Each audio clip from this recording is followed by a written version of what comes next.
ha karame ukibona iriya video wumvishe warira ndizwa niki bizwa nuko bagapipira ngo bagashyize hanze Inyarugenge hahiye shaye maji wahiye ko bavuga none dore hari ibindi bintu bihari n'ibyari bihari byese bihagarara Inyarugenge hagize harya agasongero kagira gajya karatutumba kagira ariko ndabiyamye ndabihanije none se jewe sindi umusatsi waka nje ntago sinjya nizera ko utarogesha iki se ibi bintu niwe ubashije kubikora guhagarika ibintu byose ugapfundikira mbifundikira gute reka genda umushu umva rero abantu muri gutinda kuri iriya video nta ruhari nayigizemo ni yanjye pe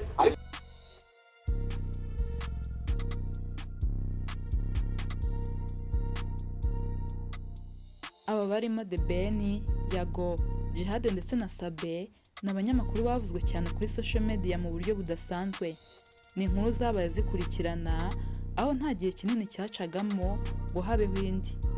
Ikindi kandi zimwe muri zo zabaga nk'izibagirana kubera indi yavutse bityo ikaba hiti abantu bagasa nk'abibagirwa yari isanzwe. Izi kandi ni inkuru zacurujwe ku binyamakuru bitandukanye cyane cyane ku bakorera ku muyoboro wa YouTube. Abanyamakuru bakoze inkuru zitandukanye kuri buri nkuru iraha, bamwe bati ukuri kose kubiri kuvugwa kuri iyi nkuru cyangwa se kuri uyu muntu. Mbese buri wese yahimbaga content kuri zo kandi akabikora mu buryo ashaka. Gusa nanone hari n'abakoraga ubushakashatsi kubiri kuvugwa, aho tutakibagirwa kuvuga ko izi nkuru zacurujwe cyane cyane kurusha izindi cyangwa ibindi biganiro. Ariko kandi izi nkuru zimwe na zimwe zaziteye ubwoba, aho hari izatumye RIB igira ikivuga kubiri kuvugwa. Urugero nk'inkuru yabaye kuri Yago, RIB yagize ikivuga ku byari biri kuvugwa muri icyo gihe. Umuntu wese uzi ko yari postinze cyangwa yakwirakwije amafuti yavuzwe na Yago, amafoto y'urukozasoni, ndabasaba ko mubisiba. Guhera uyu munsi ni wakoze ikiganiro avuga kuri Yago agikureho, uwari postinze amafuti yavuze ayakure. Katurebe inkuru ku yindi tunasobanura uko yari imeze nuko yarangiye. Ndagusuhuje kandi nkuhaye ikaze kuri Passionism News. Tubane mu kiganiro.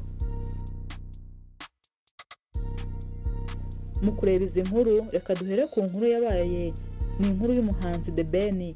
Iyi nkuru yatangiye igihe hagaragaraga video ye akora ku mukobwa. Ni mu gihe The Ben yari yagiye gukora igitaramo cyabereye Musanze. Aha ni mu gihe abafana batandukanye bari bamusabye ifoto. Mu gihe bazaga rero habonetse umukobwa bavuga ko mu buryo yari yambaye bimwe mu two yari yambariye imbere twagaragaraga nabi. The Ben akabibona. Ubwo The Ben yamukoraga kugira ngo amufashe, nibwo abari aho bahise bafata aka video. Bidaciye kabiri video yasohotse kuri social media bavuga ko The Ben, umuhanzi The Ben yagaragaye akora ku mukobwa, bigatangira kuba umwanda. Bamwe bati ntabwo bikwiriye ko yakora ibintu nk'ibi, ndetse abafana be barababara bati yarubatse rero ntabwo yagakoze ku bakobwa kandi afite umugore. Iyi ni inkuru abantu bavuze uko bashaka, abo bahanganye bo bakomezaga kuzamura inkuru zitandukanye kandi zimusebya mu buryo butandukanye.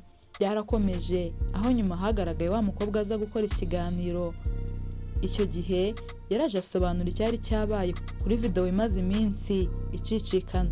Benshi batekereje ko ari umwambaro w'imbere yakuruye, bavuga ko bidakwiye ku mugabo. Nabasobanuriye ntago ari umwambaro w'imbere yakuruye ishaka. Nimba abantu banabizi neza, umwambaro w'imbere ntago kururwa kuriye. Umwambaro w'imbere bisaba ukurure ufata, kandi nari nambaye kanzi ifashe. Kandi urabona ko yarakururaga igakururika. Gusa nubwo yabisobanuye ntibivuze ko batakomeje kuvuga kuri iyi nkuru. Abashakaga gusebya umuhanzi The Ben batangiye kumuvugaho inkuru zitandukanye, nanone bakomeza gukurura iyi nkuru. Aha noneho batangiye kuvuga ku muryango we, bazanyemo umugore we Pamela. Bamwe batangira kumugereranya n'umukobwa wagaragaye muri video. Abandi bati Pamela yirukanye umugabo we mu rugo. Mbese ni inkuru yasaga niteye ubwoba. Abantu bakibaza ati ese ibi bikomeje byagenda gute ku muryango wa The Ben n'umugore we. Gusa nyuma y'iminsi byagiye byibagirana kandi dukomeza kubona The Ben n'umugore we nta cyahindutse. mu mibanire yabo. Gusa hano icyo twavuga ni uko iyi nkuru yateje akavuyo kuri social media. Tuvuye kuri The Ben, aha turasanga inkuru zabaye zikurikirana. Iyi nkuru yabaye nk'icyorezo kuri social media. Ni inkuru y'umunyamakuru akaba yaramenyekanye cyane kuri social media uzwi nka Jihad. Mu gihe hari hashize iminsi aterana amagambo n'umunyamakuru akaba n'umuhanzi Yago Pondati, nyuma y'uko tumenyereye ko batumvikana, aho Yago yavugaga ko Jihad ari mu bantu bamwanga, bagenda bamwangisha abantu kandi bashaka kumuzimya. Aho hano harimo abanyamakuru benshi baturuka ku binyamakuru bitandukanye. Yago avuga ko bano bantu bamwanga. Ni mu gihe Yago yatangaje ko agiye kuba mu gihugu cya Uganda, atakiri kubarizwa mu Rwanda. Ibi yabitangaje kuri social media atangaza iyi nkuru, yanditse ibaruwa. Mu kubitangaza kwe kuri social media ze yanditseho amagambo avuga ati iyi ni ibaruwa ngufi. Muri make asobanura uburyo agiye hanze, asobanura ko afite agahinda kenshi, akaba ahunze rero abantu bashaka kumwica.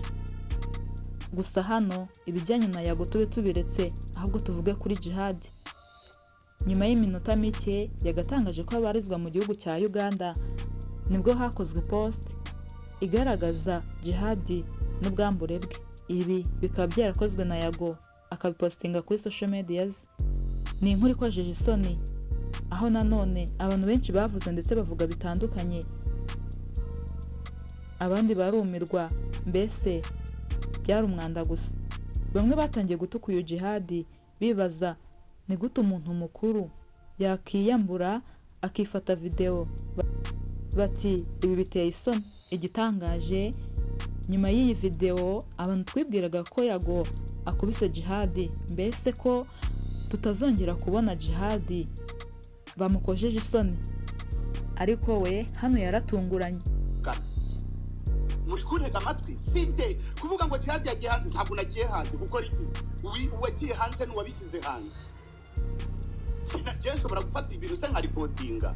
No, nitwari kumwe muri bed, yari kure yanjye, mugero yari kure yanjye, yagombaga gukora icyo agomba gukora, kandi jewe nta kibazo mfite mu ntega amatwi, ahubwo mureke kwihisha hejuru munsi ya video yanjye ngo muyigire nk'umutaka kugira ngo ibyanyu bisibangane.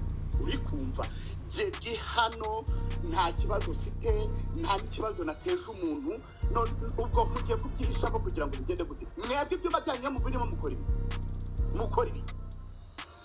Ahubwo iyi video nashakaga kwijya hanze. Yukayi nari ndabwiwe abanyarwanda, umuntu wese uciye ahangaha Jihad n'umutinganye, Jihad nashakaga iyi video wijye hanze n'uwo twayikoranye. Yakomeje kuvuga ko nta kibazo afite kandi ko yarabizi ko bizaba, mbese ati ndabiyamye, ndetse abivuga naseka cyane. Mu bigaragara yabaye umugabo udaseba, ariko ibyo yakora byose ntibyakuraho ko abantu babonye ubwambure bwe. Gusa iyi nkuru ntiyatinze. Hano yabaye mu gihe hari inkuru ivuga ku kuba Yago yagiye hanze, mu gihe abanyamakuru ndetse n'aba-influencer muri social media bakijujura. Nibwo Yago yagaragaje ikiganiro cyanyuze kuri YouTube channel ye kimeze neza nka bombi. Aha yavuze ku bantu benshi mu myidagaduro ati iyi video irasobanura neza akarengane nagize kandi nakorewe mu gihe kingana n'imyaka ine. Aha kandi yavuze ku ba YouTubers bakomeye harimo Sabe, Irene ndetse n'abandi, anasobanura ubugome bamukoreye. I'm talking to you, Sabe. I'm talking to you. We Murungi Sabe. I'm talking to you. I'm talking to you. Wababaje benshi, wababaje imitima ya benshi. Ugomba kuvayo kuri ino shuro. Ndabisaba. Ibi byateje amakimbirane, abantu batandukanye batangira kuvuga ibyo batari baravuze. Bati hano harimo abantu babi badukoreye ubugome. Abandi bati bro, hano harimo ubugome ku buryo iki kibazo nta nubwo ari ikibazo gikwiye kuzamo abantu basanzwe. Iki kibazo ni ikibazo perezida akwiye kuzamo. Muri kubyumva neza.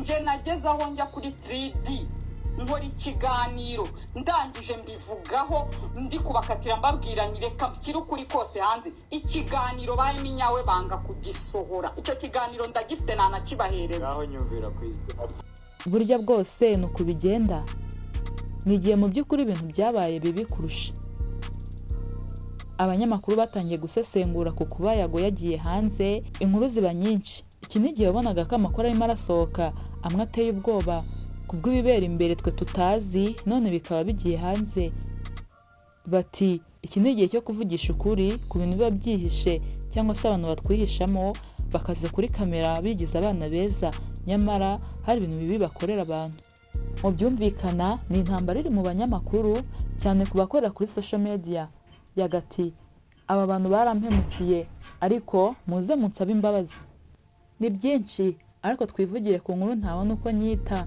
cyangwa se nyivuga iyi yo yabaye urujijo bamwe bati ni akagambane abandi bati nibyo iyi nta yindi ni inkuru yasohotse hanze y'umunyamakuru uyoboye abandi kuri YouTube yamenyekanye mu gukora ibiganiro birimo gufasha ndetse n'abatumirwa b'abastari batandukanye hano mu gihugu ni video yagaragaye igaragaza Sabe umunyamakuru wa Isimbi TV ari mu muhanda yavunitse ibi byabaye nyuma y'uko haciye iminsi bavuga ko Sabe arwaye bati mu musengere iyi video rero isohoka bavuze ko yari yagiye gusambana byavugaga ko bafitanye umubano n'umwe mu bagore b'impanga aba bakorera kuri YouTube aha rero video yagaragaza ko Sabe yavunitse ari kumwe n'uyu mugore akaba ari we witwa Ngwino Ndebe bati bari bagiye gusambana barabafata ni inkuru bamwe bavuze ko ari ikinyoma abandi barabyemera ndetse urukundo bamukundaga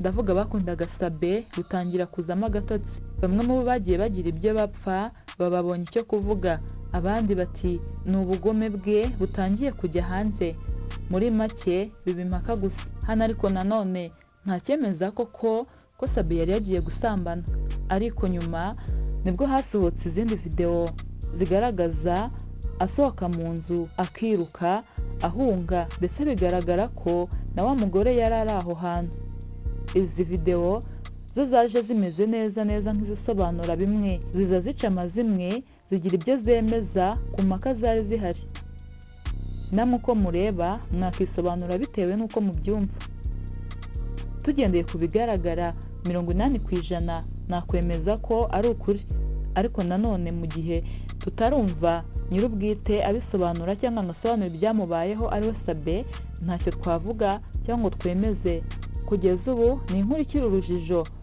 nubwo ukuri gusa no kwagiye hanze kukaba guhari ibyabaye kuri Sabe byatumye abantu batungurwa ariko nanone se twabitindaho nawe ni umuntu kandi yakoze wakoze kubana natwe mu kiganiro nshimire we wakoze subscribe uri uw'ingenzi cyane kandi niba uri uwa mbere ukaba uri mushya hano ndagusabye kwiyungayo tujye tubana mu biganiro bitandukanye kandi byiza guhera ubu turi kumwe ndavuga ku bari barambuze I'm back. Passion is news.